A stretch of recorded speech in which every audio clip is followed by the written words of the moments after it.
I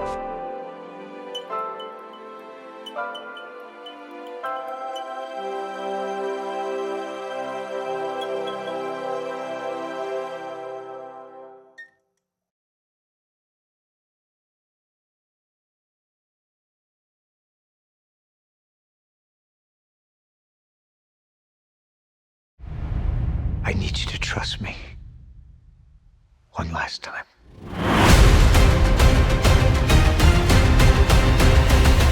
I try and approach each film with what's gone before in mind. Benji's been through a lot over these 6 films that I've done.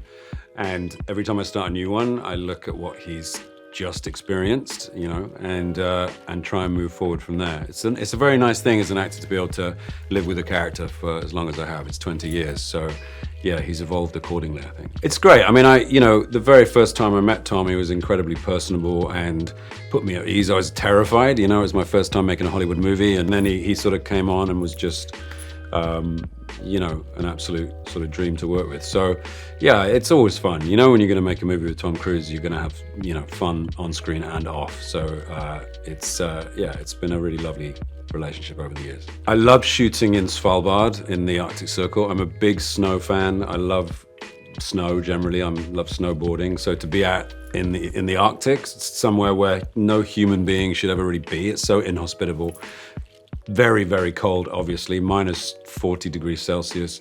There were polar bears walking around. We had to stop shooting whenever a polar bear came near us because obviously you have to respect their territory, and so we'd back away and let it walk through the set. But just to see that was extraordinary, and I loved it, absolutely loved it. What's wonderful about it is that it kind of like gathers together the entire history of Mission Impossible, and you see moments from previous missions, and it really kind of keys into this idea that, for the last 30 years, Ethan Hunt has been, on a mission to save the world. And in some respects, some of the things that he's done has impacted on what we're finally seeing here in The Final Reckoning. So it's a really clever kind of culmination of all the missions. Audiences can expect the biggest practical action film ever made. It is probably the biggest.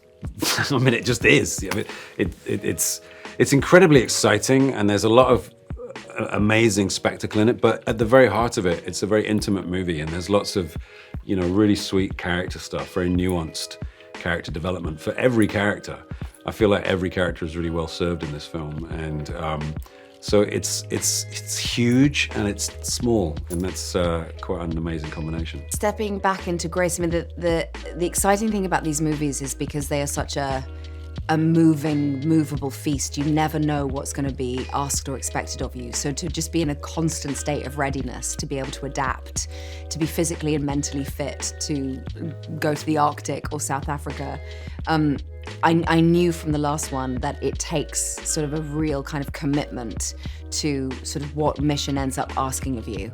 And I think with this one, this feels like, to me, watching this movie feels like the accumulation of every Mission Impossible that's gone before it. It's, Tom and McHugh are so rigorous when it comes to challenging themselves to better themselves from what they did before and learning from it. And you can see that. And I watched it for the first time in Japan, and I felt like an outsider, as an independent audience member, just totally mesmerized and thrilled by just what has ended up on that screen. And although I was there filming it, I still felt like I was just having a total immersive experience. It feels this time we know each other so well. The dinners that we've had playing cards at the bottom of an icebreaker ship in the Arctic, and then seeing a polar bear walk past our boat, and standing on a frozen sea, and like driving on the winding roads of South Africa, and going shark diving together, and horse riding in Abu Dhabi. All these insane experiences I never would have had it not been for a Mission Impossible film. Has just meant that you bond very quickly with each other, and even more so in this film, because the emphasis is so much about the team. I am really bad in heat. I go to sleep. I try to find like cool shade, and I lose my sense of humor, and I'm like a wasp at the end of summer that sort of looks drunk because I'm so tired. So heat for me is not good, but I love the cold. And so to be in the Arctic at like minus 40, I was in my element. Some other people didn't love it so much. I was like, this is my place. This is where I've always meant to be. Because I felt like I was living in a moonstone. It was really surreal and beautiful and incredible sunrises and sunsets. And you can't fight the elements, you have to just surrender to it and what it asks of you in order to survive out there. So I just felt really privileged to be able to have that experience. This film feels like the accumulation of all the missions that have gone before it. And as Tom, as the kind of the eternal student that he is, he's always learning from what he did last and how to better it. And I think when this film was filmed on IMAX cameras, it's designed to be seen on the bigger screen, and you can see all the work that's gone into making this kind of the ultimate Mission Impossible. It's everything that the Michelin stands for, the kind of fully immersive action-adventure franchise that at the heart of it has the team spirit and friendship and the importance of self-sacrifice for the greater good. They can expect a rip-roaring adventure, fully immersive, Tom Cruise being more Tom Cruise than you could ever imagine him being. Like, he puts his life on the line for these movies, and he has done that and excelled in this film. And it's so emotional. I didn't expect to cry as much as I did. It's a beautiful film. So every movie that Tom and I do incorporates everything that we have learned on previous movies. And what you're going to be seeing with Mission Impossible: The Final Reckoning is the culmination of everything we have learned over the course of working together for 18 years, taken to its absolute extreme. I like to describe my working relationship with Tom as one long conversation about movies that's occasionally interrupted by production. We are just constantly talking about movies, talking about our love for cinema, finding ways to challenge ourselves, and also finding ways to keep what we believe is vital and classic about movies alive. I can't really choose one stunt that I would say is probably the most impressive, only because I was watching Tom Cruise every day, topping every stunt he'd ever done in the morning and then going out in the afternoon and dunking on that. I will say there is one stunt in particular, probably what you would consider to be the last stunt in the movie, where I'm always asked, is there ever a stunt where you've had to say no? There certainly isn't one where I've said no. There's definitely stunts where I wish I had not suggested them, and this is far and away the worst. Well, this chapter focuses on not just Ethan's journey within this particular installment, but Ethan's journey over an entire 30-year arc leading up to this installment. It gives you a better sense of what makes Ethan tick, but it also puts into context Ethan's responsibility for not just his team, but for the entire world. You can expect the very biggest Mission Impossible ever.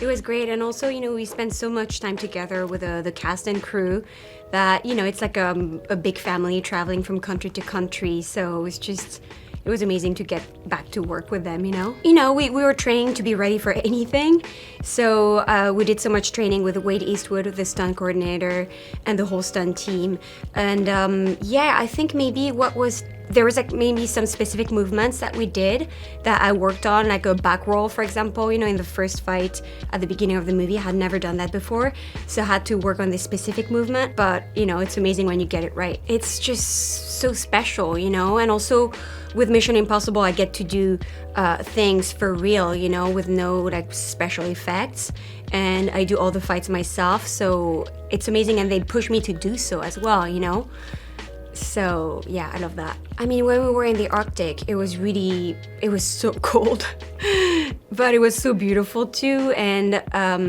there were some polar bears also, so that was cool. Far away, they were not too close. This movie is mind-blowing. It's just epic. Tom does incredible stunts in the sky, underwater. I have some amazing fight scenes too, with fire around. What else? There is so many incredible characters in the movie. I'm excited because I got to do some scenes with Simon Pegg too, and what else? The movie's so rich. It's so hard to pinpoint something, one particular thing. Well, it's interesting. I didn't return to it as much because we overlapped a lot of it. So it was a return, but it was always near my heart. Even though we would go home for a while, this character is one that stays with you.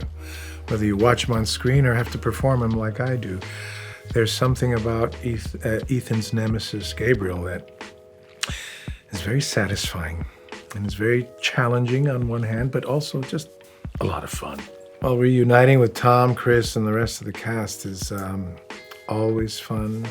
You know you're going to work with the best. You know you're going to have an incredible time listening to the stories. I don't know if people understand just what an incredible orator or raconteur Christopher McQuarrie is. He is just a fascinating person who can go on for an extended period of time and not be boring. And that's what you want in your directors. You know, Tom and McHugh take a lot of pains to make a high quality product that satisfies and that's just timeless in a sense. And in this case, time is a major component. Whether it's going back in a nostalgic trip through, you know, the different iterations of the Mission Impossible team to now, you know, it's timely film that deals with timely subject matter. And then a good time at the theater, which is ultimately what you want. I've always wanted to go to Africa, and this is it. You know, this was a great experience to see the cultures, to see the different cultures, to see the native cultures, to see the colonial cultures. You know, the Africa has got it all, and the animals. I mean, to get to go on a safari, on more than one, that was, you know, bucket list time. This whole experience is a big bucket list of dues when it comes to training for the sequence that is of the ages, skydiving, flying. I flew the biplane, training physically, going to Africa. I mean, what is there not to like? I had so much fun on this that I'm a little sad. I don't want this to be the final reckoning. I need to do some more evil.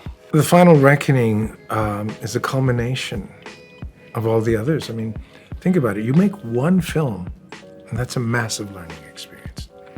You make two films, and you can almost double what you've learned. You make as many as they've done here, and I think it adds an elegance to the process. Audiences can expect the unexpected. They can expect twists and turns and thrills and edge of your seat. I mean, literal edge of your seat sequences. From deep underwater to high in the sky. There's no place these great filmmakers and the crew will not go to entertain and enlighten. It's intense, it's exciting, it's exhilarating. It's nerve-wracking because you never know what you're about to get yourself into, you know, in that particular day. Because McHugh and Tom, they like to, you know, feed off of what's going on and everything. So at any moment they can say, okay, hey, this is what we're gonna do now. And you just have to be able to roll with it. So I think it kept us all on our toes, but it was a fun game that we were all playing together. It was fun training for the fight sequence that me, Palm, and Simon had in the cabin. We worked very hard on it for months. Palm and I especially training, trying to get in shape and work with the fight choreography, especially with fighting in a burning down cabin, which, you know, it was practical fire. So, you know, we had the firefighters and safety team on set standby just in case anything happened. But we were very competent in what we were doing, Tom's favorite word. And luckily there was no accidents. I would say the most difficult location to film on was Svalbard. That was, I've never been so cold in my life. You know, we hit temperatures below 38 degrees, which was insane. So that was a huge challenge for us, but it was a beautiful place to shoot in, and you can see the scale of it on screen. So I'm glad we got a chance to actually shoot in that location. It makes my job easy when I'm working with people who know what they're doing, you know. I trust them, you know, not just Tom and McHugh, but the rest of the crew, that they're gonna light us well, and that we're gonna get the good shots, because the things that we do in these movies, it can be very taxing on your body because it's just an action film. You can expect the ride of your life. You can expect a story that kind of bookends a lot of open questions from the last previous 7 films. You can expect a character-driven story with Ethan characters and some new faces who are teaming up with Ethan, and we'll see where it goes. Absolutely working with Tom Cruise again. I actually have some wonderful scenes with him, and being able to film. You know, they love to go to locations, various locations, and mine was London, which I enjoyed. I didn't want to go to the tundra, to the cold ones, the cold places.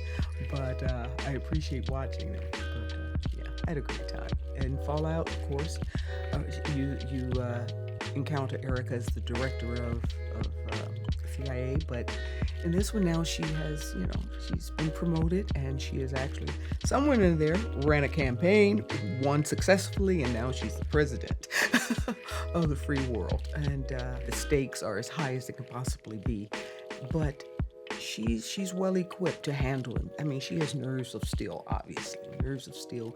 Takes her own great counsel, and people in this room during this time, they are a family together. They have to make the hard decisions, and it rests with her ultimately. Finally, they make hard work enjoyable. Both of them are some of the hardest workers that I've ever encountered, especially Tom. But the joy, the pure joy, and they bring you along in that joy. I appreciate so much, and I have to take that, and I take that to other experiences and try to remember that always. Well, we know absolutely, the locations bar none, the practical sets bar none. Sometimes I've looked at him and said, "Oh my gosh, if I were your mother," I just. Boy, I just don't know how she feels looking at some of the things that he does on screen, for the love of it. But I know they're as safe as they can be, and equipped in every way possible.